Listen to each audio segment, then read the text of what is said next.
Hey, what's going on, World Wide Web? This is Brando Tillman coming at you live and direct, keeping it real and keeping it moving. Okay, today I want to discuss the movie SuperFly. SuperFly 2018.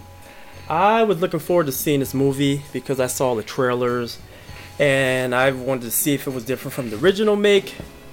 There's a lot of, just to see, I don't know, if there's going to be any twists or anything that not make this be the stereotypical, black film per se, where you got the stereotypical things going on in the particular plot of the story. So I've come to terms after watching it that I think that this was just a glorified rap video, because there's a lot of elements what I'm about to show you that goes on in a rap video, like what you see on your screen right now. Fur coat on, smoking a cigar, they're in a mansion, typical of a rap video. The budget, I'm not sure what the budget was, but what a rap video costs, like a couple of $1 million. Basically, I'm gonna outline that coming up. Okay, so number one element of a rap video is you got your hoods, thugs, or your people, your entourage, and a bunch of jewelry. That was rampant with anybody you saw, just about anybody you saw in the movie who was a thug related kind of person, had on the truck jewelry, the thick rope chains, the thick, necklaces and stuff like that. And in rap videos, that's what they do. Show off the big jewelry. Some of it is rented, some of it is real. They borrow from people. I don't know. But this is one of the elements that's made this out to be. And this is actual scenes from the from the movie. These are actual characters. The guy on the right hand side his name is Juju, played by Callan Walker, and I don't know who the other guy is with the thick link necklace on. I'm not sure who that guy is, but that's another element. Just thugs in the club, thugs with the jewelry on. This is another scene from the movie. This is guy's Big Bank Black. His character is Q. I guess he's an actual rapper or producer. I'm not sure. I think he has a production company called Duct Tape Entertainment or Duct Tape Productions or something like that. But here's the one group, like rap videos, section off in a VIP section for just that one group. Notice he's wearing a fur coat in a club, and if you notice the girl to his left or to his right or left, she's giving him a manicure. Now you're in a club. Why are you getting a manicure in a club? Who knows? But that's just a stereotypical thing that went into this movie, because if I'm in a club, I may be, if it's a strip club, I'm gonna be watching strippers. I don't care about VIP sections because I'm there to dance. Unless you're just there for an appearance. Yeah, if I get famous enough and I need to have an appearance, yeah, I'll do the VIP section. But for this most part, I don't like doing clubs. It's just too much going on in there. And then typical, another scene from the movie, the bottle service. Because the girl's gonna walk around with the bottle service, and of course, that's the stereotypical thing, rap video, and that's what they put in the movie. And the movie was shot in Atlanta.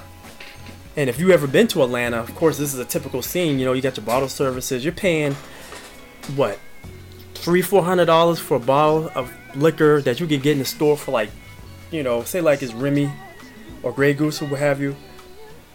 Half gallon Grey Goose costs you about $70, I think.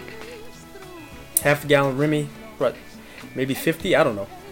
I'm not a liquor distributor, but you're paying for what you're paying in that club. Basically, you want to be seen with the bottle service. That's a big old gimmick that they're running, and people are buying into it just to say, "Hey, look at me." And that's what they had in this movie, SuperFly, the reboot 2014. And of course, I forgot to mention earlier, is the movie stars Trevor Jackson. He's the young blood priest. He was in the fur coat in the beginning with the cigar. That's Young Priest. And Jason Mitchell, he played Eazy-E in NWA, and he plays on The Shy. And his name is Jason Mitchell, and his character is Eddie. But the bottle service is what I'm saying. Typical rap video, you see it, and you see it in SuperFly. Fellas throwing up the money in the air. The big old entourage. Everybody's throwing up money. They got on coats in the club. That's the problem with this. Why do you have on big old coats and you're in a club? It's hot. Typical rap video. And then dude to the right, Juju, he got a cross on his head, tattooed, I guess. Just the typical thug stuff that people want to be seen. And it's just rap videos do this, and they did it in SuperFly. Super duper looking vehicles in front of a mansion. This is typical. All through the movie you saw cars, all these expensive cars. Everybody got this, everybody got that. Rap videos do it, they did it in SuperFly. That's the issue I have with it, because you sat all this time watching a glorified rap video. Even one of the scenes when one of the big guys, the guy that they call Q, the big bank, it's a big bank black. He came to an art gallery, and the character Priest, which is played by Trevor Jackson, asked his girlfriend asked Priest, not asked Priest, but she asked Q, you know, to leave the art gallery because it was something elegant. Because she said this is not even a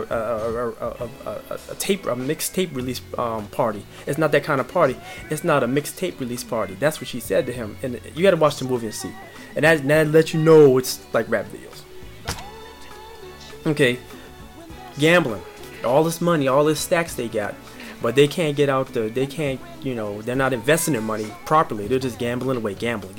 They may have some businesses, but they're not like, but they're just the typical gambling scene. Everybody got stacks of money, money's on the table. He got stacks of chips. Eddie is the one that's throwing the dice. Look like they're playing CeeLo.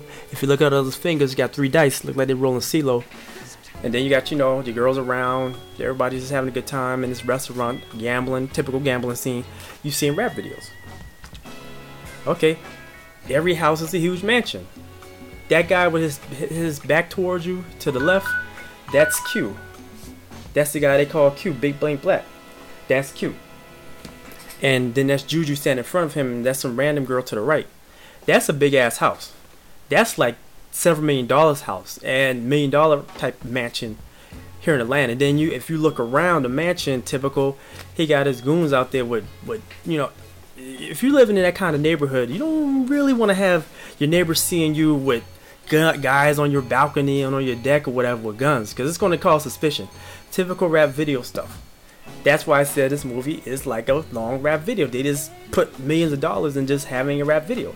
Throughout the movie, there's certain scenes that, okay, there's a fight scene where if the fight was legitimate with Trevor and his well, young Priest, and I think the guy named Scramble or something like that, his mentor, and they actually doing legitimate, you know, martial arts. That's good. Then he had his Peruvian or his Mexican connect for the dope, for the cocaine. That was pretty legitimate. But just some of the scenes, like, but those scenes are elements in a rap video as well. Even though legitimate, except for the martial arts part, that was legitimate. But the scene where he's hooking up with the dope connect guy, that's straight up rap video stuff.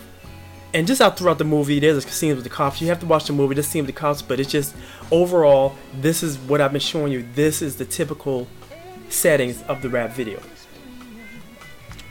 And then, this guy right here, what is it, Kalan Walker, that's Juju, overacting to the max. I'm telling you, watch this movie. This guy is just the hothead, just wanting to be seen, jealous. Everything, every element of a rap video villain that you want, that you see if you watch like a, you know, like a Migos video or anything like that, just typical stuff. And there was a scene with Q, played by the you know, character Q, played by, his name is Big Bank Black. He's like 200 or 300 pounds, maybe 250, 350, I don't know. But there's a scene at the end, towards the end, where he's in a Lamborghini now. Granted, the Lamborghinis are small.